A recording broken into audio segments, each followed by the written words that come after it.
Hello everyone, कैसे आप सब लोग। आशा करती हूँ आप सभी लोग बहुत ही अच्छे हैं। तो राजस्थान जुडिशरी के जो प्रिलिमिनरी एग्जामिनेशंस है वह फाइनली जो है ख़त्म हो गए हैं। आप सबको बहुत बहुत बधाई हो कि आप सभी का ये एग्ज़ाम है मोस्टली कैंडिडेट्स का अच्छा हुआ है, बढ़िया गया है और अच्छे एक मार्क्स के साथ आप आ रहे हो। बात करते हैं कट ऑफ की, तो एक अच्छी कट ऑफ जो है बहुत जल्दी हमें ऑथेंटिक कट ऑफ मिलने वाली है। और वैसे तो जो है 70 और का एक बताया जा रहा है, तो वहाँ ये चीज़ है। अब बात कर लेते हैं, यहाँ पे कुछ कंट्रोवर्सी सामने आई है। एक जो वीडियो है जहाँ पर कि एक सिख गर्ल है जो कृपाल होते हैं, उनका एक रिलीजियस सिंबल होता है जो कि वो अपने साथ में रखते हैं, उसको लेके एक वीडियो है जो मेरे पास भी आया है। तो मैं यहाँ पे उस चीज़ को शेयर करूँगी कि किस तरह से वो जो चीज़ है, वह एक जो लड़की होती है वह आरजेएस का एग्ज़ाम देने आती है, लेकिन उनको सेंटर में एंट्री नहीं मिलती है। ऑप्शन रहता है कि अदर कि वो अपना जो सिंबल जो लेकर आई है, जो कृपाण लेकर आई है, वह उसको रख दे, उसके बाद ही वह एग्ज़ाम सेंटर में जा सकती है। लेकिन यहाँ पे उन्होंने ऐसा नहीं किया है और इसी वजह से उनको सेंटर में जाने नहीं दिया और इस वजह से उनका एग्ज़ाम जो है वह नहीं हुआ है। इस चीज़ को लेके काफ़ी सारे जो विवाद है वह हो रहे हैं। पंजाब का यह मामला बताया जा रहा है क्योंकि राजस्थान जुडिशरी सारे स्टेट्स को अलाउ करती है एग्जामिनेशन देने के लिए, तो पंजाब से भी यहाँ पे कैंडिडेट आते हैं और इस एग्जामिनेशंस को देते हैं। एज पर इंस्ट्रक्शंस यहाँ पर ड्रेस कोड के बारे में बताया जाता है, चीज़ें बताई जाती है। उसके बाद आपको यह एक चीज़ और इंस्ट्रक्शन में लिखी हुई थी कि जो भी ड्रेस कोड है, जो भी यहाँ बताया जा रहा है, अगर आप इसके बियॉन्ड आते हो, परे आते हो, तो वहाँ पर आपको एग्ज़ाम सेंटर में नहीं आने दिया जाएगा। अब यहाँ पे इशू यह है क्योंकि वह पंजाब की लड़की है और पंजाब में यहाँ पर एक जो कानून है कि इस तरह के जो कृपाण होते हैं वह अपने साथ कैरी कर सकते हैं। और लेकिन राजस्थान जुडिशरी में क्योंकि ये एक इंडिया लेवल का एग्ज़ाम नहीं है, यह स्टेट लेवल का एग्ज़ाम है, आप राजस्थान की जुडिशरी में एग्ज़ाम देने के लिए आए हो, तो यहाँ पर आपके इंस्ट्रक्शंस के अकॉर्डिंग आपको यहाँ पे वर्क करना होता है। तो क्योंकि कानूनी चीज़ें हैं, जजमेंट्स भी पक्ष में भी हैं, तो आगे इस चीज़ में क्या हो सकता है, क्या उनको यहाँ पे ये एग्ज़ाम फिर से देने दिया जाएगा या तो एग्ज़ाम वापस होगी। तो देखो, एग्ज़ाम तो वापस होने वाली है नहीं क्योंकि यहाँ पर कोई चीज़ है, वह पेपर लीक नहीं हुआ है या इस तरह की कोई चीज़ नहीं हो जिससे काफ़ी एक बड़ी संख्या में किसी को फ़र्क आ रहा है। पर क्योंकि एक जो एग्रीव्ड पर्सन है वह अपनी याचिका यहाँ पे ज़रूर लगा सकता है और साथ ही कुछ इश्यूज़ टाइम को लेकर भी आए हैं, बेल को लेकर भी आए हैं और इस तरह से इश्यूज़ भी आए हैं, तो वहाँ पर उनको भी ये राइट है कि वह भी जो है अपने ऑब्जेक्शंस को, अपने जो राइट्स है, जो इश्यूज़ आए हैं, उनको यहाँ पे सुप्रीम कोर्ट में, हाई कोर्ट में आप अपनी याचिका यहाँ पे लगा सकते हैं। इस विषय में थोड़ा और आगे बढ़ते हैं। इससे पहले ड्रेस कोड के रिगार्डिंग मैंने एक वीडियो यहाँ पे बनाया था। होता क्या है कि हम एज पर इंस्ट्रक्शंस यहाँ पे आपको गाइड करते हैं, आपको ये सलाह देते हैं कि आप जो है यही चीज़ पहन के आइए और जो रेस्ट्रिक्टेड चीज़ें वह ना करिए।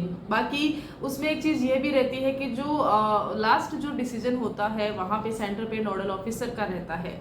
फिर भी हमारी कोशिश ये रहती है कि किसी भी तरह से कोई भी ऐसी बात ना हो जहाँ पर कि आप एग्ज़ाम देने से पहले इस तरह की जो चीज़ें हैं उसमें फंस जाओ। मैंने यहाँ पे पूरी कोशिश करी थी कि आपको सही चीज़ें बताऊँ, आपको वही बताऊँ जो आपको पहन के आना है। अदरवाइज़ आपको वहाँ पे ऐसी चीज़ें दिखी होगी जो आपको लगा होगा कि यह तो ड्रेस कोड में नहीं था लेकिन इन्होंने यहाँ पे ये पहना हुआ है, तो ऐसा भी होता है। बात कर लेते हैं कि यहाँ पर थोड़ी जो ये एसेसरीज होती है उनके बारे में। चलिए, इस पे कुछ जजमेंट्स हैं वो है देख लेते हैं कि हम इनको डिटेल में नहीं देख पा रहे हैं, थोड़ा ही हम देख पाएंगे कि कर्नाटका हाईकोर्ट है। कर्नाटका हाईकोर्ट बोलती है कि मंगलसूत्र जो होते हैं और जो टॉय रिंग होती है, जो हमारी बिछियाँ होती है, वह एग्जाम्स में अलाउड करती है क्योंकि इनको एक रिलीजियस सिंबल माना जाता है। माफ़ कीजिएगा, अगर आप एक मैरिड वुमेन हो और आप ये सब पहन रहे हो, आपके यहाँ पे एक प्रैक्टिस है, तो आपको यहाँ पे ये अलाउ किया जाता है। और अगर कोई अलाउ नहीं करता है तो एक मानसिक क्रूरता होगी। वैसे ही मंगलसूत्र के बारे में बताया गया है कि मद्रास हाईकोर्ट का कहना था कि जो मंगलसूत्र होता है वह भी कोई उतारता है या उतरवाने की कोशिश करता है, वह भी आपके साथ एक मानसिक क्रूरता है। पर क्योंकि अगर इंस्ट्रक्शंस है तो अब हम पे यह भी रहता है कि हम इसको अपने पर डिपेंड करता है।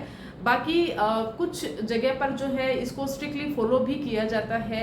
बात कर रहे थे हिजाब की, तो कहीं पर हिजाब को भी बैन करके रखा हुआ है। स्कूलों में हम देखते हैं तो एक जो लेवल होता है, शैक्षणिक संस्थान होते हैं, कोचिंग होते हैं, इंस्टीट्यूट होते हैं, वहाँ पर एक जो लेवल होता है वह अलग होता है। लेकिन बात करते हैं एग्जामिनेशंस की, तो यहाँ पर एक मेन जो पर्पस रहता है वह रहता है चीटिंग का, कि यहाँ पर किसी भी तरह से इस तरह की एक्टिविटी या ना हो, इस तरह की कोई प्रैक्टिस नहीं लेकर आते हैं जहाँ पर कि चीटिंग को बढ़ावा मिले।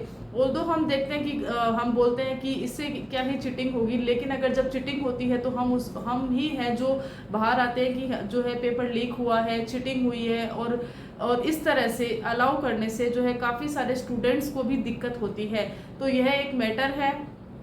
बात कर लेते हैं मेन जो कृपाण वाला मैटर है उस पर।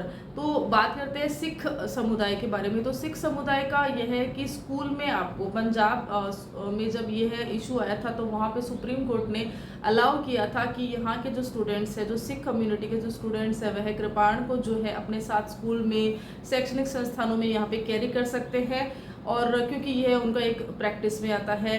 अगर हम देखते हैं कि जो पग होती है, जो उनके सर पे बांधी जाती है, जो साफा जो स्टाइल रहती है उनकी, तो उनको हेलमेट की नीड नहीं होती है, उनको नहीं रोका जाता है अगर ट्रैफिक में उन्होंने हेलमेट नहीं लगाया है तो, क्योंकि उनका जो पग है वह लगाते हैं। और बाकी अगर बात करते हैं एज एन एडवोकेट, मैं देखती हूँ कि हमारे जो साथी एडवोकेट्स रहते हैं, जो सिख समुदाय से रहते हैं, वह भी पग का जो पहनने की होती है वह पहनते हैं। अदरवाइज जो होती है आपको कोर्ट में ड्रेस में वह अलाउड नहीं होती है कि आप अपने सर पे कुछ टोपी या इस तरह की कुछ भी चीज़ रखो, लेकिन यहाँ पर उनको इस चीज़ में भी अलाउ किया जाता है।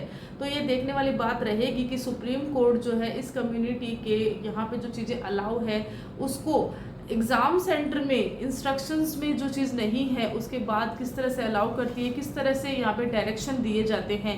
क्या इनके लिए ये एग्जामिनेशंस जो है इन्हीं स्टूडेंट्स के लिए री एग्जामिनेशंस होगा, या तो फिर इनके साथ किस तरह से क्या जजमेंट आता है, यह एक देखने वाली बात रहेगी। तो अभी ये जो मैटर है याचिकाकर्ताओं ने सुप्रीम कोर्ट में ये मैटर है जो लगाया है, अब देखना ये है, क्योंकि दिल्ली हाई कोर्ट ने भी अभी ये फैसला दिया था कि नीट एग्जामिनेशंस में इस तरह के जब ये कृपाण का जो मैटर था वह अलाउ किया था, वहाँ पे उनको अलाउ किया था कि वह एग्ज़ाम सेंटर में वो चीज़ लेके जा सकते हैं, क्योंकि उनके रिलीजन में ये चीज़ प्रैक्टिस में आती है, उनको यहाँ पे ज़रूरी होती है। फिलहाल as per instructions Rajasthan high court ने यहाँ पे कोई इंस्ट्रक्शंस लिखा नहीं है, उन्होंने सिर्फ इतना ही लिखा है कि जो ड्रेस कोड है आपको उसमें आना है, और आप अगर ड्रेस कोड में नहीं आ रहे हो, कुछ और आपने यहाँ पे पहना हुआ है या अपने साथ कैरी कर रहे हो, उन्होंने स्पेशल हर एक चीज़ को पॉइंट आउट किया है, तो आप जो है वहाँ एग्ज़ाम सेंटर पे नहीं आने दिया जाए, आपको नहीं आने दिया जाएगा, और साथ ही नोडल ऑफिसर होता है उनका लास्ट डिसीजन वहाँ पर रहेगा। तो इस तरह से कुछ यह मैटर था। तो अगर आपके साथ भी, अगर आपको लगता है कि आपके साथ कुछ इस तरह की इश्यूज़ आए हैं, आपको लगता है कि यह एक रीज़न रहा है जिसकी वजह से मैं एग्ज़ाम नहीं दे पाया या नहीं दे पाई हूँ, जो वैलिड रीज़न है, तो आप भी कमेंट करके बता सकते हैं। हमें खुशी होगी कि हम आपको जो है यहाँ पे सपोर्ट करें।